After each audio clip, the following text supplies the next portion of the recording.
Good morning, kindergarten. Today we are going to read How the Grinch Stole Christmas, one of my favorite books to read between Thanksgiving and winter breaks. Every Who down in Whoville liked Christmas a lot. But the Grinch, who lived just north of Whoville, did not. The Grinch hated Christmas, the whole Christmas season. Now please don't ask why. No one quite knows the reason. It could be his head wasn't screwed on just right. It could be, perhaps, that his shoes were too tight. But I think that the most likely reason of all may have been that his heart was 2 sizes too small.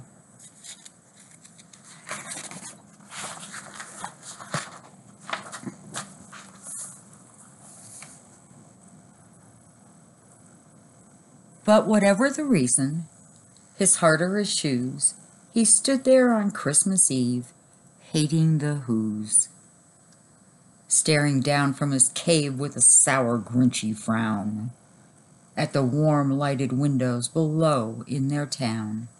For he knew every Who down in Whoville beneath was busy now hanging a mistletoe wreath.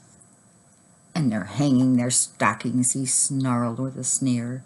Tomorrow is Christmas. It's practically here. Then he growled with his grinchy fingers, nervously drumming. I must find a way to stop Christmas from coming.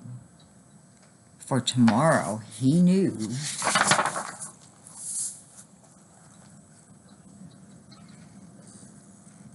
all the Who girls and boys would wake bright and early. They'd rush for their toys. And then, oh, the noise. Noise, noise, noise, noise. That's one thing he hated. The noise, noise, noise, noise.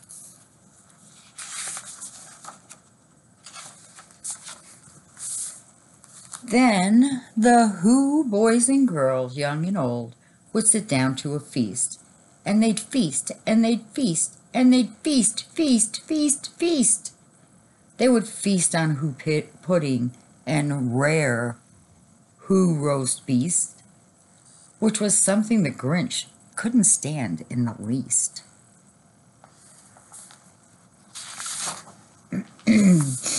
And then they'd do something he liked least of all.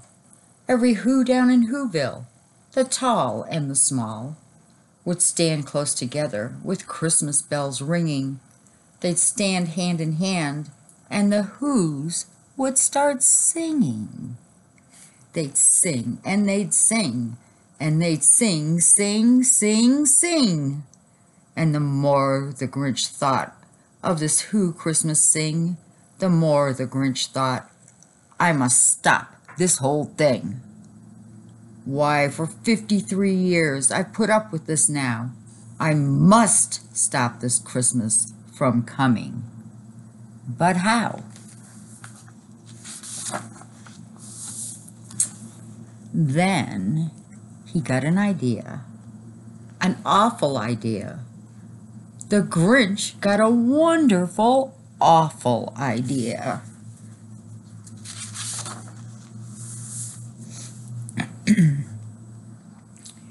I know just what to do, the Grinch laughed in his throat, and he made a quick Santa Claus hat and a coat.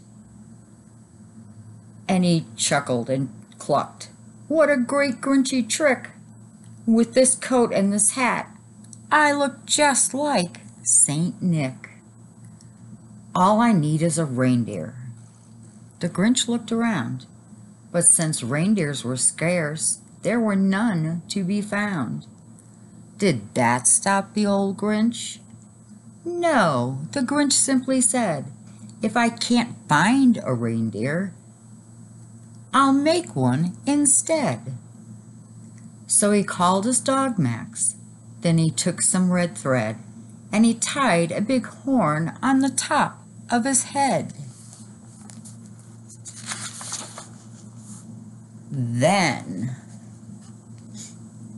he loaded some bags and some old empty sacks on a ramshackle sleigh, and he hitched up old Max.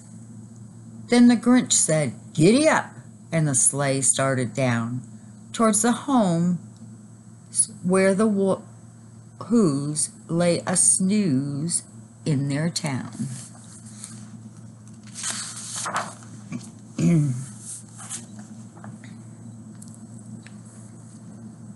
All their windows were dark. Quiet snow filled the air. All the Who's were all dreaming sweet dreams without care. When he came to the first little house on the square, "This is stop number 1, the old Grinchy Claus hissed, and he climbed to the roof, empty bags in his fist.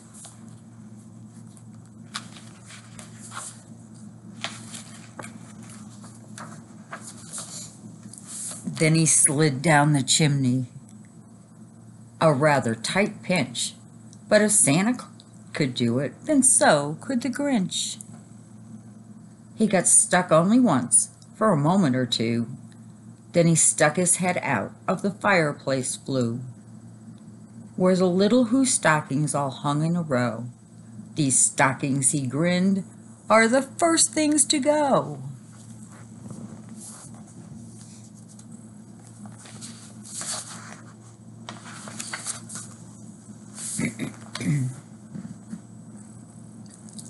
Then he slithered and slunk, with a smile most unpleasant, around the whole room, and he took every present. Pop guns and bicycles, roller skates, drums, checkerboards, tricycles, popcorn and plums, and he stuffed them in bags. Then the Grinch very nimbly stuffed all of the bags, one by one, up the chimbley.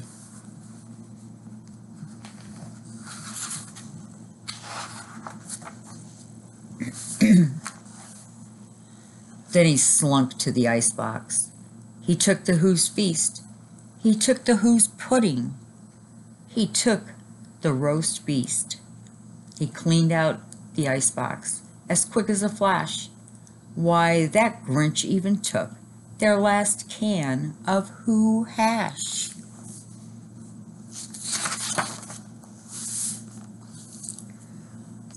Then he stuffed all the food up the chimney with glee. "And now," grinned the Grinch, I will stuff up the tree."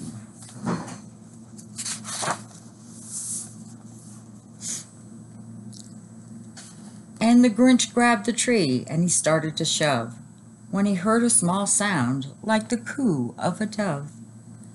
He turned around fast and he saw a small Who, little Cindy Lou Who was not more than 2.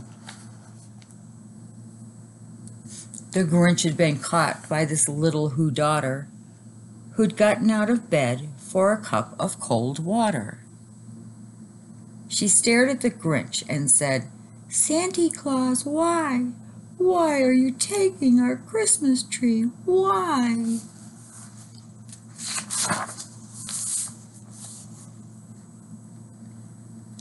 But you know that old Grinch was so smart and so slick. He thought up a lie, and he thought it up quick. "Why, my sweet little tot," said the fake Santa Claus lied, "there's a light on this tree that won't light on one side.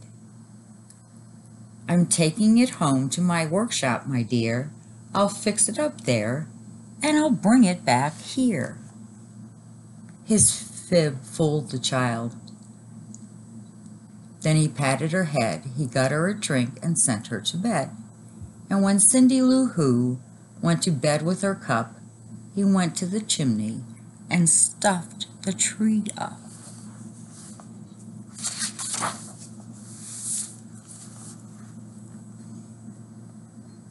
Then the last thing he took was the log from their fire. Then he went up the chimney himself, the old liar. On their walls he left nothing but hooks and some wire. And the one speck of food that he left in the house was a crumb that was even too small for a mouse.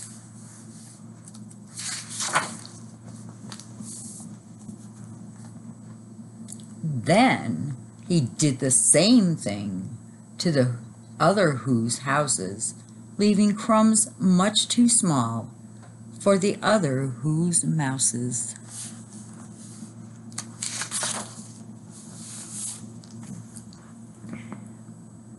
It was 1/4 dawn.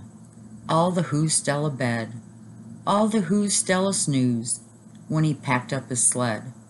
Packed it up with their presents, the ribbons, the wrappings, the tags and their tinsel, the trimmings, the trappings.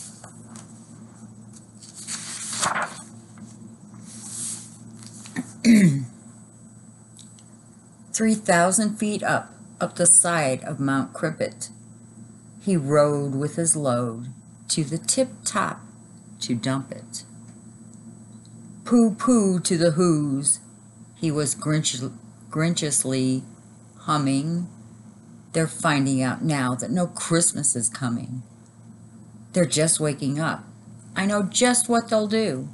Their mouths will hang open a minute or two. Then the Who's down in Whoville will all cry, boo-hoo.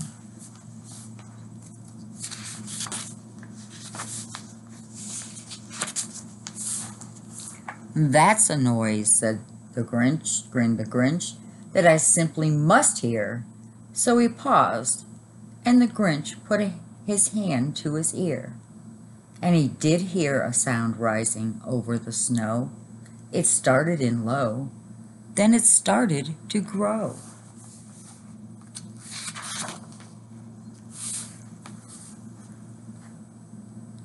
But the sound wasn't sad. Why, this sound sounded merry. It couldn't be so. But it was merry, very. He stared down at Whoville. The Grinch popped his eyes. Then he shook. What he saw was a shocking surprise.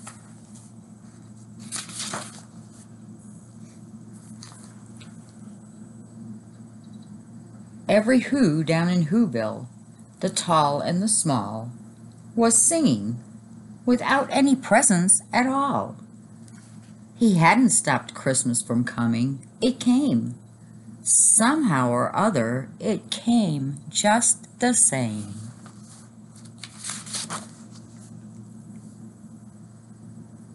And the Grinch, with his Grinch feet ice cold in the snow, stood puzzling and puzzling. How could this be so? It came without ribbons. It came without tags. It came without packages, boxes, or bags. And he puzzled 3 hours till his puzzler was sore. Then the Grinch thought of something he hadn't before. Maybe Christmas, he thought, doesn't come from a store. Maybe Christmas, perhaps, means a little bit more.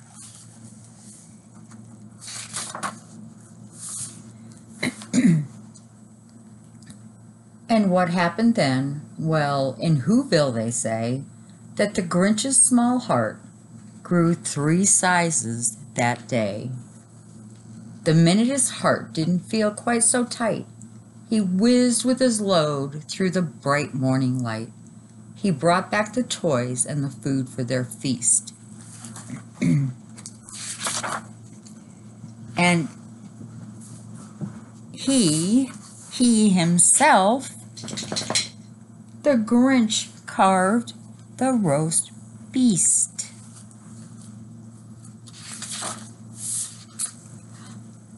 The end. I hope you liked this story.